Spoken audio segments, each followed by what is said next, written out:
پڑھی تو خاندان پڑھا۔ مطلب کیا ہوا کہ ایک عورت اگر پڑھ لیتی ہے تو پورے خاندان کو پڑھا سکتی ہے، اور ایک مرد اگر پڑھا لکھا ہے تو مقولہ ہے کہ مرد پڑھا تو فرد پڑھا، بس اسی تک یہ چیزیں محدود ہو جاتی ہیں۔ کیوں؟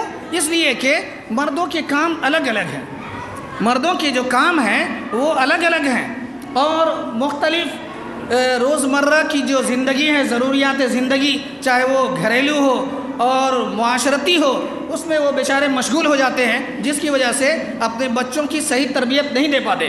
لیکن عورتیں جو ماں ہوتی ہیں، اگر ماں پڑھی لکھی رہی تو انشاءاللہ تبارک و تعالیٰ اس کے جتنے بچے ہیں، اس کے جتنے آل و اولاد ہیں، سب پڑھ لکھ سکتے ہیں اور سب اچھے سانچے میں ڈھل سکتے ہیں۔ ہم نے ایک آیت کریمہ جو تلاوت کی ہے، اس آیت کریمہ کے ضمن میں ہم چند باتیں آپ کے سامنے رکھیں گے۔ آپ کے سامنے رکھنے کا مقصد کیا ہے کہ آج ہمارے ماحول، ہمارا جو ماحول ہے، ہمارے معاشرے میں لوگ سمجھتے کیا ہیں کہ بچوں کو قرآن پڑھا دیں، پڑھنے والا چاہے جیسا بھی ہو، پڑھانے والے چاہے جیسا بھی ہو، چاہے جیسے بھی پڑھ لے، ٹوٹے پھوٹے الفاظ میں قرآن پڑھ لیا، بس ہمارا بچہ تو قرآن پڑھ لیا ہے۔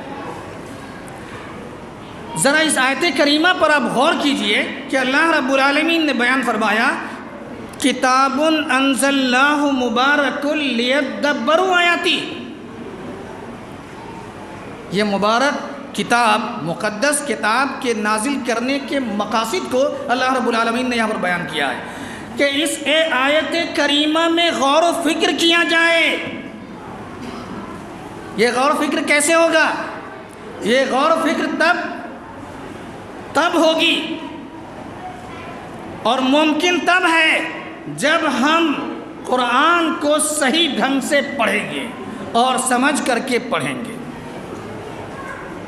ورنہ پڑھنے والے تو بہت ہیں، اور اللہ رب العالمین کی رحمت بے شمار ایسی ہے کہ بغیر کسی مطلب کے، بغیر کسی معنی کے بھی اگر آپ اس کے الفاظ کو دہرا لیتے ہیں تو اللہ رب العالمین ثواب سے مالا مال کر دے گا آپ کو۔ تو لوگوں کی جو سوچ بن گئی ہے، لوگوں کا جو خیال بن گیا ہے، بس پڑھ لینا ہے، صرف اس سے ثواب حاصل کرنا ہے۔ کس لیے نازل کیا گیا؟ قرآن کو اتارنے کا مقصد کیا ہے؟ اس پر ذرہ برابر نہ ہم کو فکر ہے اور نہ ہمارے معاشرے کے بڑے بڑے لوگوں کو، چاہے وہ گھر کے لوگ ہوں، چاہے وہ معاشرے کے سردار ہوں، چاہے وہ معاشرے کے اہم لوگ ہوں۔ تو میرے بھائیوں اور میری مائیں اور بہنیں، قرآن کو پڑھنا، اگر ہم قرآن پڑھیں اور آپ قرآن پڑھیں، ہم 15 سال اسی میں لگے رہیں، 20 سال اسی میں لگے رہیں، اور ہم بھی آپ کے جیسے قرآن پڑھیں، تو پھر کیا فرق رہ جائے گا آپ میں اور ہم میں؟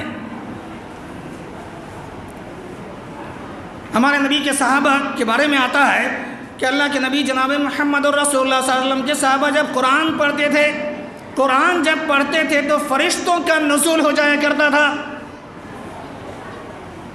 جب قرآن کی تلاوت وہ کرتے تو فرشتے تانتا بنا کر، لائن بنا کر اوپر سے اتر جایا کرتے تھے۔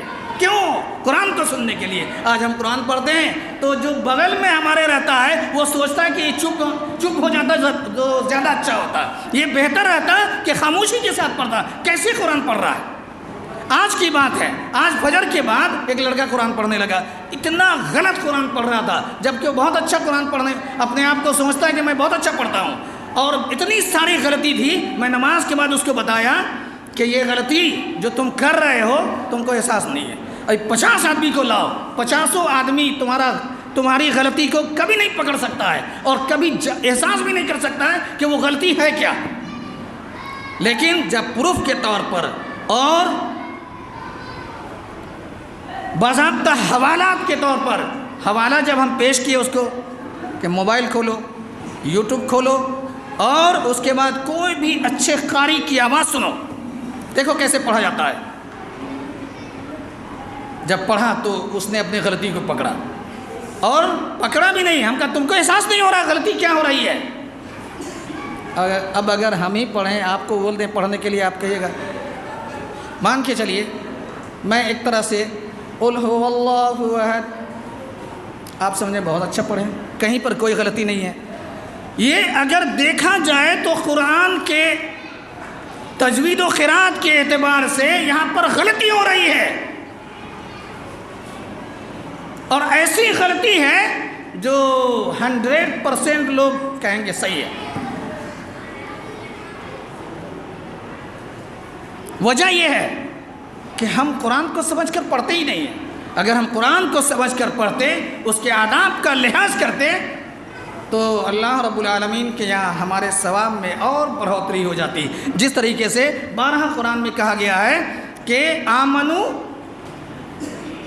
یا ایھا الذین آمنوا آمنوا، یعنی ایمان والوں کو مخاطب کرتے ہوئے بھی اللہ رب العالمین کہہ رہا ہے ایمان لاؤ۔ مطلب یہ ہے کہ ایمان میں بڑھوتری اور کمی اور بڑھوتری ہوتی ہے، کمی اور بیشی ہو رہی ہے، تو اسی طریقے سے آپ کے ثواب میں بھی کمی اور بیشی ہو رہی ہے۔ اگر آپ اچھے سے قرآن پڑھتے تو اللہ رب العالمین قرآن کے حقوق کو ادا کرنے کا ثواب آپ کو عطا فرماتا۔ تو کہنے کا اصل مقصد یہ ہے کہ قرآن کو اچھی آواز میں کیسے پڑھا جائے۔ جب ہم قرآن کو اچھے سے پڑھیں گے تو ضرور سننے والے بھی سنیں گے اور ہم پر بھی فرشتوں کا نزول ہو سکتا ہے، لیکن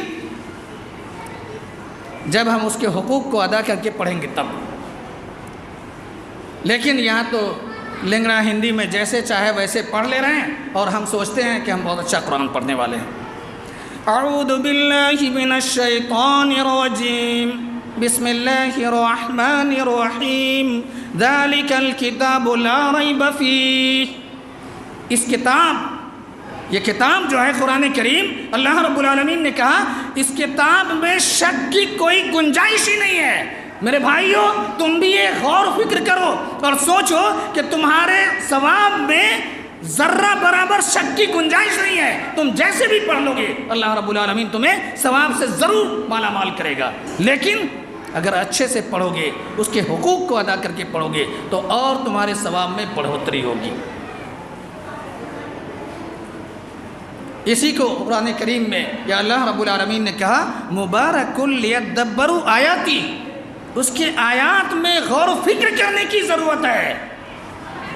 لیکن آج ہم صرف فائدہ حاصل کرنے کے لیے پڑھتے ہیں، کہیں بیٹھتے ہیں تو فارمولہ کھوجتے ہیں، نسخہ کھوجتے ہیں، مولانا کوئی ایسی دعا بتا دیجئے جس سے ہم راتوں رات مالا مال ہو جائیں، کوئی ایسی آیت بتا دیجئے جس کو ہم پڑھ لیں تو ایک بار قلم سے پھونک دیجئے آپ، امتحان میں ہم فرسٹ ڈویژن آ جائیں۔ یعنی صرف اور صرف فائدہ حاصل کرنا چاہ رہے ہیں، یہ نہیں چاہ رہے ہیں کہ اللہ رب العالمین نے قرآن میں ہمیں کیا میسج دیا ہے، کیا حکم دیا ہے، کیا فرمان جاری کیا ہے۔ تو میرے بھائیوں، ضرورت اس بات کی ہے کہ ہم اللہ کے احکام کو جانیں، اللہ کے فرامین کو جاننے کی کوشش کریں، اور یہ اسی وقت ممکن ہے جب ہم یہ دینی ماحول قائم کریں گے، دینی ماحول ہمارا بنے گا، اسلامی ماحول بنے گا، اسلامیات کی تعلیم ہوگی، اور لوگ جب جانکاری حاصل کریں گے تو انشاءاللہ تبارک و تعالی ہمارے روزمرہ کی جو زندگی ہے، جو آج بےہودگی کے ساتھ اور معاشرے میں جو تباہی مچی ہوئی ہے، یہ اس میں سدھار ضرور ہوگا۔ آج آپ بچوں کو دیکھتے ہیں، اکثر و بیشتر لڑکوں کو آپ دیکھ لیجئے، آج کے معاشرے میں یہ جو بال کا کٹنگ ہے، اللہ کے نبی جناب محمد رسول اللہ صلی اللہ علیہ وسلم نے اس کو حرام کرا دیا ہے۔ آپ کیا سوچتے ہیں صرف شراب پینا حرام ہے، دارو پینا حرام ہے، قتل کرنا حرام ہے، زناکاری کرنا حرام ہے، یہی حرام چیزیں ہیں؟ یہ جو بال آپ کٹاتے ہیں کہ ایک حصے کے بال کو کٹوا لینا اور ایک حصے کے بال کو چھوڑ دینا، اللہ کے نبی نے اسے قضا فرمایا، اور قضا جو ہے حرام۔ ذرا سوچئے کہاں جا رہے ہیں آپ، اور کیا مولوی، کیا عالم، کیا جاہل، سب کے بچوں کی حالت یہی بنی ہوئی ہے۔ اللہ رب العالمین اصلاح فرمائے۔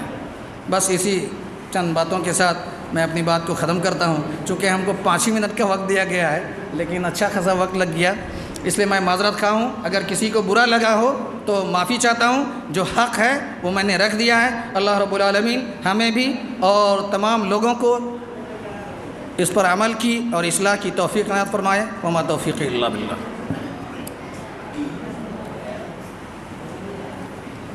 جزاک اللہ خیر و حسن الجزا۔ اللہ ہمیں مولانا کی بتائے ہوئے نصیحت پر عمل کرنے کی توفیق عنایت فرمائے۔